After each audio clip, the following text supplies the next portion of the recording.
नमस्कार साथियों, परिहार क्लासेस में आपका स्वागत है। आज की वीडियो में हम पॉलिटी के भाग 3 को देखेंगे, जिसे मूल अधिकार के नाम से जाना जाता है। मूल अधिकार मुख्यतः अभी वर्तमान में 6 है, पहले 7 थे। एक संपत्ति के अधिकार को हटा दिया गया है। तो चलिए हम देखते हैं मूल अधिकार, जिसमें अनुच्छेद 12 से 35 तक दिए गए हैं। चलिए शुरू करते हैं। अनुच्छेद 12 में राज्य की परिभाषा दी गई है। राज्य की परिभाषा मतलब इसमें ये लिखा है कि राज्य की परिभाषा वही होगी जो अनुच्छेद 1 में दी गई है। और अनुच्छेद 1 में यह लिखा है कि भारत राज्यों का संघ होगा, एक तो ये लिखा हुआ है। दूसरा ये लिखा है कि भारत जो कि इंडिया है, ये शब्द उसमें लिखा हुआ है। ठीक है। अनुच्छेद 13 है। 13 के अनुसार ये है कि जो FR हैं, फंडामेंटल राइट हैं, यानी कि मौलिक अधिकार हैं, उनका यदि कोई न्यूनीकरण करता है कोई नियम या कानून, तो उसकी न्यायिक समीक्षा की जा सकती है। किस अनुच्छेद के अनुसार? 13 अनुच्छेद के अनुसार। अब शुरू तो होते हैं हमारे मूल अधिकार। पहला है समानता का अधिकार। समानता के अधिकार में 5 अनुच्छेद आते हैं। अनुच्छेद 14, 15, 16, 17 और 18। अनुच्छेद 14 ये कहता है कि कानून के समक्ष सभी समान होंगे, यानी कि जो भारतीय कानून है, सुप्रीम कोर्ट, हाई कोर्ट या जो भी कानून बनाते हैं या संसद जो भी कानून बताएगी वे सभी के लिए समान होंगे। अनुच्छेद 15 में ये कहा गया है कि धर्म, जाति, लिंग, वंश और रंग एवं जन्म स्थान के आधार पर किसी भी व्यक्ति के साथ भेदभाव नहीं किया जा सकता है। यानी कि हम किसी भी इन 4 या 5 टॉपिक्स में से किसी के साथ भेदभाव नहीं कर सकते हैं। अनुच्छेद 16 में ये लिखा हुआ है रोजगार के अवसर की समानता, यानी कि प्रत्येक व्यक्ति को रोजगार के लिए समान अवसर प्रदान किए जाएंगे सरकार के द्वारा। आर्टिकल 17 में अस्पृश्यता उन्मूलन, यानी कि छुआछूत विरोधी कानून माना गया है, यानी कि छुआछूत हम किसी के साथ नहीं कर सकते हैं। आर्टिकल 18 है उपाधियों का अंत। उपाधियां यानी कि जो विभिन्न क्षेत्रों में उपाधियां दी जाती हैं लोगों को, उनका अंत किया गया है। केवल 2 क्षेत्र छोड़े गए हैं। एक तो शिक्षा का क्षेत्र, शिक्षा में उपाधियां प्रदान की जा सकती हैं। ठीक है। और एक है सेना। सेना के अंदर जो विभिन्न उपाधियां दी जाएंगी, उनके अलावा, इन 2 के अलावा अन्य सभी उपाधियों का अंत कर दिया गया है। अगला है स्वतंत्रता का अधिकार। स्वतंत्रता के अधिकार में 4 आर्टिकल आते हैं। आर्टिकल 19, 20, 21 और 22। 19 में ये कहा गया है अभिव्यक्ति की स्वतंत्रता, यानी कि कोई भी व्यक्ति अपनी बोलचाल, भाषा आदि के आधार पर स्वतंत्र रूप से रह सकता है। दोष सिद्धि से संरक्षण। आर्टिकल 20 में ये क्या है? इसका मतलब ये है कि यदि आप पर कोई दोष लगाया गया, आरोप लगाया गया है, तो जब तक आप पर दोष सिद्ध न हो जाए तब तक आप स्वतंत्र माने जाएंगे, यानी कि आप संरक्षित रहेंगे। अगला है आर्टिकल 21।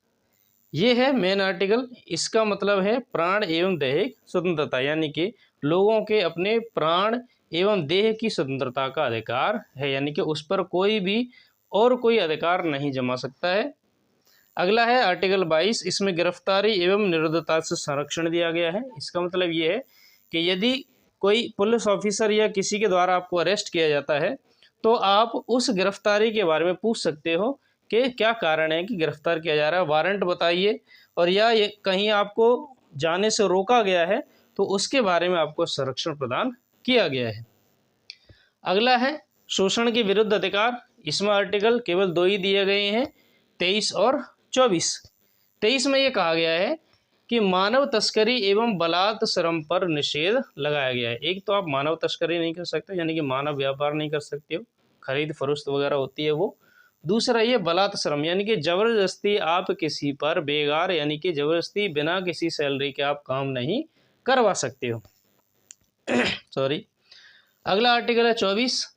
इसमें दिया गया है कि कारखानों में बच्चों के रोजगार पर निषेध लगाया गया है, यानी कि जो विभिन्न प्रकार के कारखाने, कंपनियां हैं, उसमें बच्चों को काम पर नहीं रखा जा सकता है। धार्मिक स्वतंत्रता का अधिकार है अगला। इसमें आर्टिकल कुल 4 दिए गए हैं, 25, 26, 27 और 28। आर्टिकल 25 में धर्म के अंतःकरण, अभ्यास, प्रचार आदि की स्वतंत्रता दी गई है, यानी कि आप किसी भी धर्म को अपना सकते हो, किसी भी धर्म का प्रचार कर सकते हो, ये आपको स्वतंत्रताएं दी गई हैं। आर्टिकल 26 में है धार्मिक प्रबंधन की स्वतंत्रता, यानी कि धर्म के आधार पर आप कोई भी आयोजन या प्रबंधन कर सकते हैं, यानी कि कोई मीटिंग्स वगैरह होती हैं या विभिन्न भंडारे वगैरह होते हैं तो आप वो सब कर सकते हो। 27 में ये दिया गया है कर भुगतान की स्वतंत्रता, यानी कि अब यदि आप कोई विशेष कार्य करना चाहते हो धर्म के मामले में तो आपको टैक्स से छूट दी गई है, यानी कि आपको टैक्स देने की आवश्यकता नहीं है। आर्टिकल 28 में ये दिया गया है कि संस्थाओं में निर्देशों एवं उपासना में शामिल होने का अधिकार, यानी कि यदि किसी शिक्षण संस्थान में धार्मिक शिक्षा या निर्देशन दिए जा रहे हैं, उपासना की जा रही है, तो आप वहां पर शामिल हो सकते हो, ये आपको स्वतंत्रता दी गई है। अगला अधिकार है शिक्षा एवं संस्कृति का अधिकार। ये मुख्यतः अल्पसंख्यकों के लिए किए गए हैं, ठीक है। इसमें आर्टिकल 29 और 30 आते हैं। 29 में ये कहा गया है कि अल्पसंख्यकों के हितों का संरक्षण किया जाए, किसके संबंध में? शिक्षा के संबंध में। आर्टिकल 30 में शिक्षा संस्थाएं खोलने एवं उन्हें चलाने का अधिकार जो अल्पसंख्यक हैं उनको दिया गया। अल्पसंख्यक यानी कि जिनकी संख्या कम है, वे अपने धार्मिक शिक्षा संस्थान खोल सकते हैं। अंतिम जो मूल अधिकार है वह है संवैधानिक उपचारों का अधिकार। इसका मतलब ये है कि यदि इन किसी भी अधिकारों में से कोई उनका हनन करता है तो सुप्रीम कोर्ट उनके बारे में संवैधानिक उपचार कर सकते हैं। इसके मामले में सुप्रीम कोर्ट आर्टिकल 32 के तहत सुप्रीम कोर्ट 5 प्रकार की रिटें जारी कर सकते हैं। पहली है बंदी प्रत्यक्षीकरण, दूसरी है परमादेश, तीसरी है प्रतिषेध, चौथी है उत्प्रेषण और 5वीं है अधिकार प्रक्षेप। आगे देखते हैं हम। आर्टिकल 32 हो गया, अब 31 स्किप हो गया। क्यों?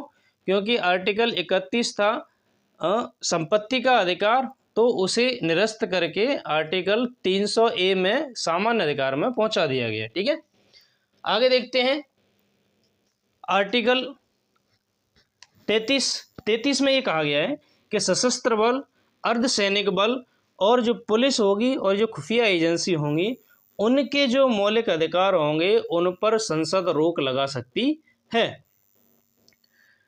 आर्टिकल 34 में मार्शल लॉ को लागू कर सकती है संसद। मार्शल लॉ का मतलब ये कि यदि कोई युद्ध होता है, अशांति होती है या कोई लड़ाई दंगे होते हैं तो संसद उस राज्य में या देश में मार्शल लॉ लागू कर सकती है। ये इमरजेंसी की तरह ही होगा, लेकिन आर्टिकल 352 के अनुसार आपातकाल इसे नहीं माना जाएगा। अंतिम आर्टिकल है 35। इसमें क्या है, संसद क्या करती है, कुछ विशेष फंडामेंटल राइट हैं, मूल अधिकार हैं, उनको प्रभावी बनाने के लिए संसद है वह कानूनों का निर्माण करती है। विशेष से मतलब जैसे आर्टिकल 17 है, 17 जैसे 16-17 है। 16-17 में देखिए दिया गया है अस्पृश्यता, ये विशेष है। रोजगार के अवसर की समानता। आर्टिकल 23 में दिया गया है मानव तस्करी एवं बलात्श्रम आप नहीं कर सकते, ये विशेष है। आर्टिकल 32 यानी कि सुप्रीम कोर्ट के बारे में जो रिटें जारी करने की बात कही गई है ये। आर्टिकल 33 यानी कि जो विभिन्न एजेंसियां हैं उनके फंडामेंटल राइट्स के बारे में कहा गया है उसकी बात करेंगे। और आर्टिकल 34 यानी कि मार्शल लॉ के बारे में आदि के बारे में संसद कानून बना सकती है आर्टिकल 35 के अनुसार। तो ये थे हमारे सभी मौलिक अधिकार जो कि हम छोटे छोटे वीडियोस में जल्दी जल्दी रिवीजन के तौर पे देखते हैं, ठीक है। ये पहले से इसलिए लिख दिया है ताकि लिखने में टाइम वेस्ट ना हो और वीडियो छोटी बने और रिवीजन जल्दी हो जाए, ठीक है। ये नोट लगा कुछ लिखा हुआ है, जो फंडामेंटल राइट हैं उन्हें संविधान का मैग्ना कार्टा कहा गया है। और दूसरा, संविधान की आत्मा कहा था फंडामेंटल राइट्स को, यानी कि मूल अधिकारों को किसने कहा था? भीमराव अंबेडकर ने। यानी कि अंबेडकर साहब जो फंडामेंटल राइट्स हैं उनको बता देंगे संविधान की आत्मा। तो ये था हमारा भाग 3 मूल अधिकार। वीडियो आपको पसंद आई हो तो लाइक करें, शेयर करें और चैनल को सब्सक्राइब करें। Thank you.